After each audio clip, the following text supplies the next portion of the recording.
नमस्कार, स्वागत है आप सभी का। आपके साथ मैं हूं स्वप्निल। बुलेटिन की शुरुआत करेंगे रफ्तार के कहर से जुड़ी खबरों से। शहर शहर दिल दहला देने वाली तस्वीरें सामने आई। 3 तस्वीरें आप अपने टीवी स्क्रीन पर देख रहे हैं। पहली दौसा की, जहां एक ट्रक काल बनकर आया और अलाव ताप रहे लोगों पर चढ़ गया। इस हादसे में एक व्यक्ति की मौत हुई है। कोटा में रफ्तार का कहर ऐसा बरपा कि भीषण सड़क हादसे में 5 लोगों की मौत हो गई। और इधर दौसा में भी एक बड़ा हादसा होते होते रुका है। यहां तेजाब से भरा ट्रक पलट गया, हालांकि किसी को नुकसान नहीं पहुंचा है।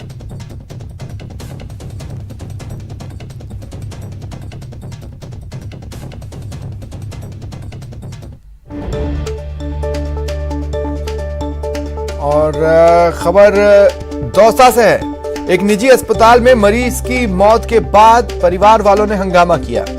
इनका आरोप है डॉक्टर्स ने गलत इंजेक्शन लगा दिया, जिससे मौत हुई।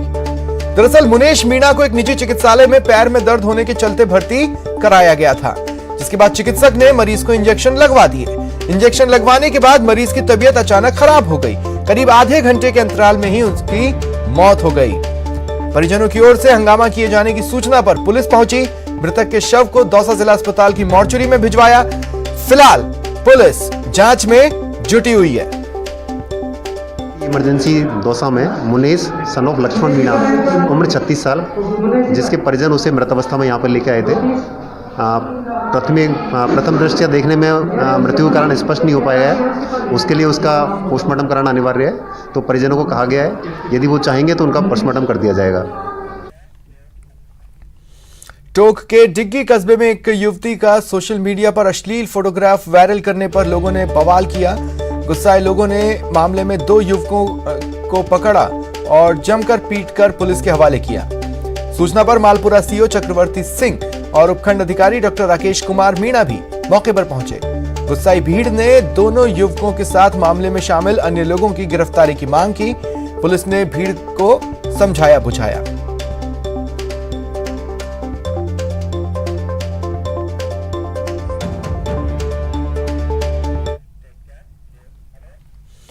भरतपुर के बयाना में शादी का झांसा देकर नाबालिग लड़की से दुष्कर्म का मामला सामने आया है। कोतवाली पुलिस ने मामले में आरोपी विनोद कुमार जाटव को गिरफ्तार किया। आरोपी ने शादीशुदा होने के बावजूद अपने आप को अविवाहित बताकर पीड़ित को शादी का झांसा दिया था। पुलिस ने आरोपी को कोर्ट में पेश किया और कोर्ट ने उसे जेल भेज दिया है। बता दें, पीड़ित युवती ने दिसंबर 2019 में आरोपी के खिलाफ मामला दर्ज कराया था। मामले में बयाना की कोतवाली पुलिस ने कार्रवाई की। जांच के बाद आरोपी को अरेस्ट किया।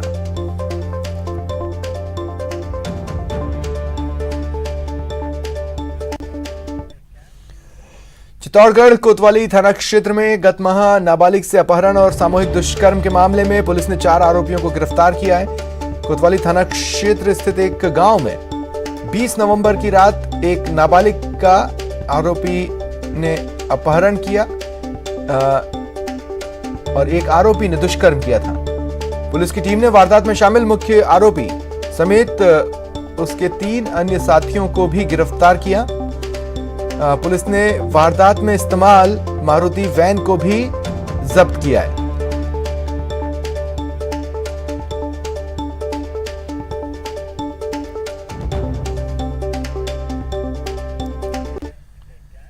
बढ़ेंगे आगे। प्रदेश में नए मुख्य सूचना आयुक्त के साथ ही 2 नए सूचना आयुक्त की नियुक्ति हुई है। राज्यपाल कलराज मिश्र ने पूर्व सीएस डीबी गुप्ता को राज्य का नया मुख्य सूचना आयुक्त नियुक्त किया। वरिष्ठ पत्रकार नारायण बारेठ और शीतल धनखड़ नए सूचना आयुक्त होंगे।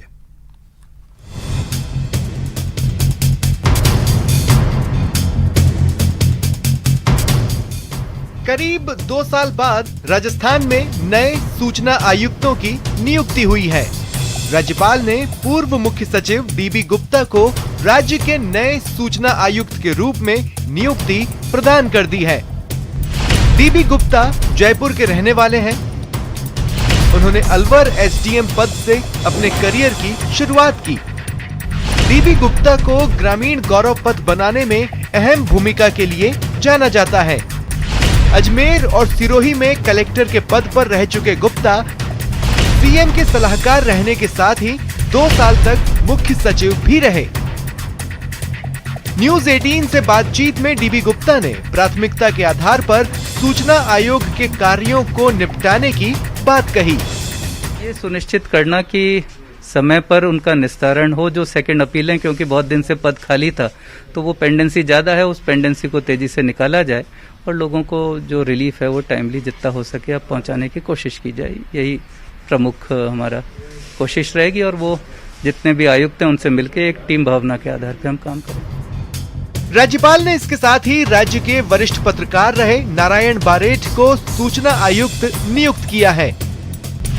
रतनगढ़ के रहने वाले नारायण बारेठ वरिष्ठ पत्रकार हैं।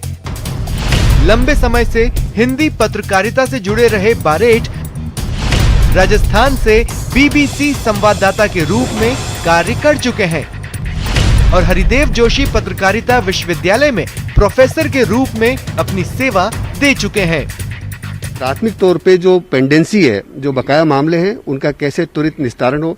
बहुत सारी जो लोग सूचनाएं चाह रहे होंगे बहुत उपयोगी हो सकती है सार्वजनिक जीवन के लिए, किसी व्यक्ति के लिए, किसी संस्था और समाज के हिस्से के लिए। तो वो जो उनको इंतजार करना पड़ा है, हम उसकी भरपाई का प्रयास करेंगे।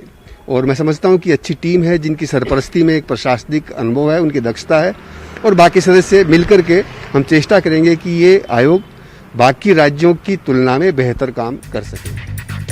दूसरे सूचना आयुक्त के रूप में महामहिम ने सामाजिक कार्यकर्ता शीतल धनखड़ की भी नियुक्ति की है। शीतल धनखड़ कांग्रेस नेता रणदीप धनखड़ की बेटी हैं। साथ ही पश्चिम बंगाल के राज्यपाल जगदीप धनखड़ की भतीजी हैं। उन्होंने अपनी पढ़ाई एमजीडी और लेडी श्रीराम कॉलेज दिल्ली से की है और वर्तमान में समाज सेवा से जुड़ी हुई हैं।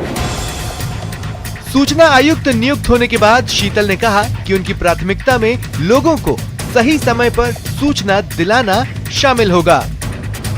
मेरी सबसे पहली प्रार्थना यही रहेगी कि लोगों को सही सूचना सही टाइम पे मिले। कम से कम टाइम में उनको जो सूचना देनी चाहिए वो उनके पास पहुंचे, हर इंसान के पास, आम आदमी।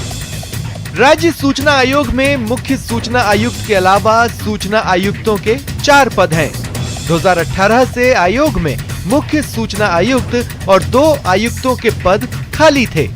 अब मुख्य सूचना आयुक्त समेत 2 नए आयुक्तों की नियुक्ति से प्रदेश के लोगों को सूचना पाने में सहूलियत होगी। Bureau report, news 18 Rajasthan. और डीपी गुप्ता से खास बात की संवाददाता प्रेम नारायण मीणा ने। साथ है नवनियुक्त मुख्य सूचना आयुक्त डीबी गुप्ता जी। आइए उनसे बात करते हैं। सर, सरकार ने आपको मुख्य सूचना आयुक्त बनाया है, आपकी क्या प्राथमिकताएं रहेंगी?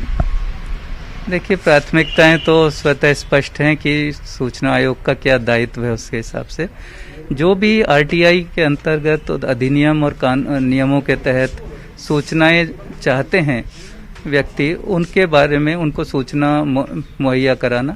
सूचना आयोग सेकंड अपील सुनता है। पहला लोक सूचना अधिकारी को सुनना होता है, उसकी फर्स्ट अपील जनरली संबंधित सचिव के पास होती है और अंतिम जो सेकंड अपील है वो सूचना आयोग के पास आती है।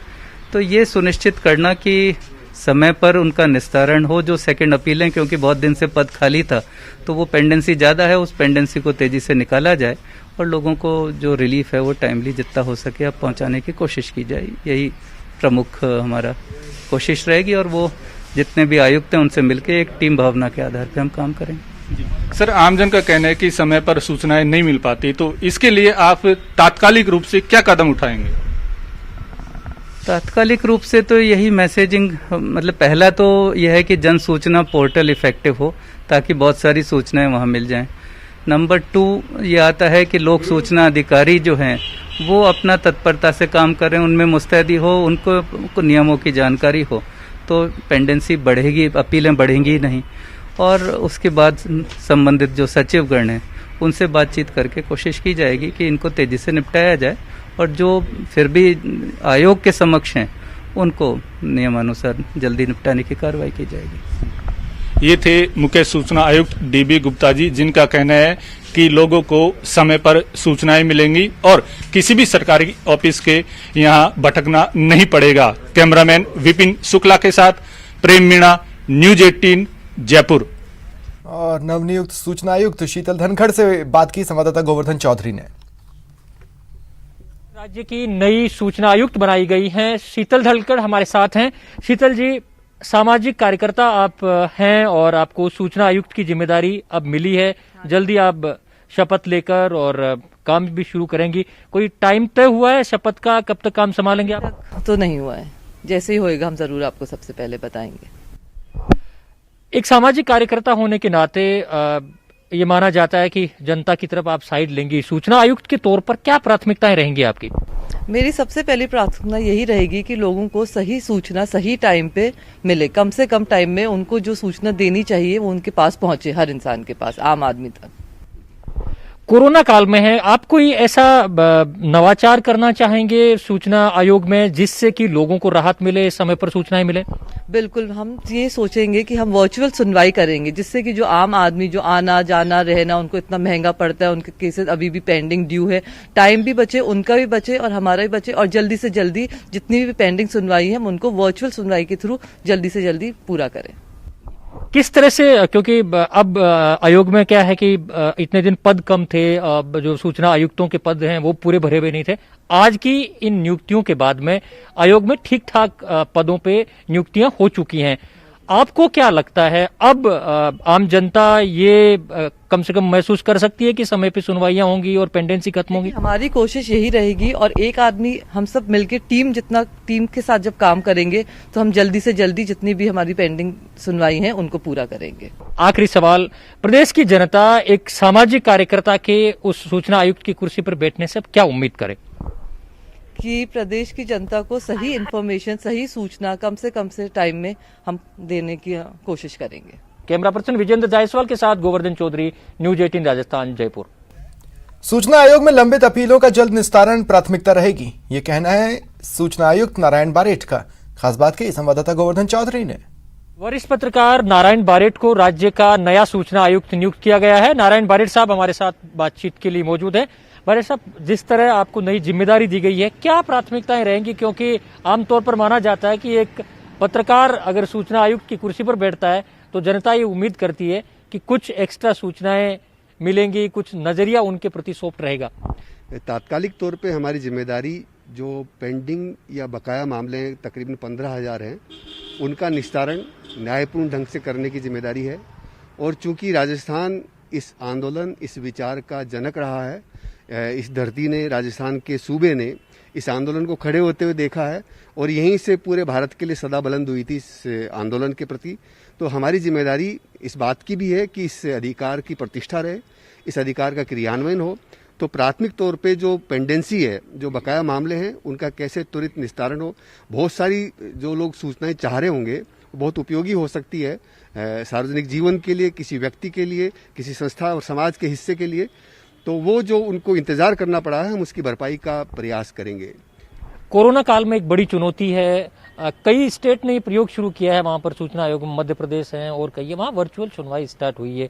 अपने यहाँ भी क्या कोरोना काल में ये प्रयोग शुरू किया जाएगा? निसंदेह हम चेष्टा करेंगे कि सूचना आदमी तक मैसर हो, क्योंकि हम ऐसे दौर में हैं जिसमें कोई व्यक्ति इसलिए ताकतवर नहीं कि उसके पास दौलत या हथियार है। आदमी ताकतवर तब होता है जब उसके पास सूचनाएं होती है। जैसे कहते हैं पत्रकारिता में कि जो कुछ छुपाने का प्रयास किया जाए वो खबर है, बाकी सब विज्ञापन है। तो जो सूचनाएं न दी जा रही है, जो सूचनाएं किसी व्यक्ति के जीवन में परिवर्तन ला सकती है, उनको छुपाने का प्रयास किया जा रहा है। तो आयोग उसमें हेल्प करेगा, मदद करेगा। और यही नहीं, पूरे भारत में अभी 2 लाख से ज़्यादा अपीलें पेंडिंग पड़ी हुई है। और पिछले कुछ समय से राजनीतिक तौर पे हम महसूस भी कर रहे हैं कि इस आंदोलन और इस अधिकार को कमज़ोर करने का प्रयास भी किया जा रहा है। तो हम ये भी आवाज़ बुलंद करेंगे कि ये अधिकार सुरक्षित रहे। कैमरा पर्सन विजेंद्र जायसवाल के साथ गोवर्धन चौधरी, न्यूज 18 राजस्थान, जयपुर। जयपुर से बड़ी खबर है। मंत्री ममता भूपेश के नाम पर ठगी के प्रयास का मामला सामने आया है। बताया जा रहा है कि फर्जी फेसबुक आईडी बनाई गई और इसी को आधार बनाकर कई लोगों से पैसे मांगे गए, ठगने की कोशिश की गई, जरूरत बताई, कई लोगों को जरूरत बताई और पैसों के लिए मैसेज किए। मंत्री के विशिष्ट सहायक ने साइबर थाने में मामला दर्ज करवा दिया है। और ज्यादा जानकारी के लिए बात करेंगे सहयोगी सौरभ गृहस्थी से। सौरभ, क्या मामला है? देखिए, किसी अज्ञात शख्स ने मंत्री ममता भूपेश की फेसबुक आईडी बनाई, उस पे ममता भूपेश के फोटो वोटो लगाए और उसके बाद अपने फर्जी आईडी के जरिए कई लोगों को मैसेज किए और जरूरत बताकर पैसों की मांग जो है वो की गई। इस बारे में कुछ लोगों द्वारा मंत्री से संपर्क किया गया कि आखिर ये क्या मामला है, तब जाकर पूरे मामले का खुलासा जो है वो हुआ है। और उसके बाद मंत्री के जो विशेष सहायक सचिव हैं उन्होंने जो है वो साइबर थाने में मामला दर्ज कराया है और जिस अज्ञात शख्स ने किया उसने एक मोबाइल नंबर भी उसमें भेजा था मैसेज में। और अभी जो शुरुआती जांच शुरू हुई है उसमें ये पता पड़ा है कि जो नंबर है वो आसाम की साइट का ये नंबर जो है वो बताया जा रहा है। और अब तकनीकी आधार पर साइबर थाना पुलिस इस मामले में जांच जो है वो शुरू कर रही है। और चूंकि साइबर के जो ऑनलाइन अपराध जो है वो लगातार पहले भी। शुक्रिया सौरभ, तमाम जानकारी के लिए आप नजर बनाए रखें। फिलहाल इतना ही, नमस्कार।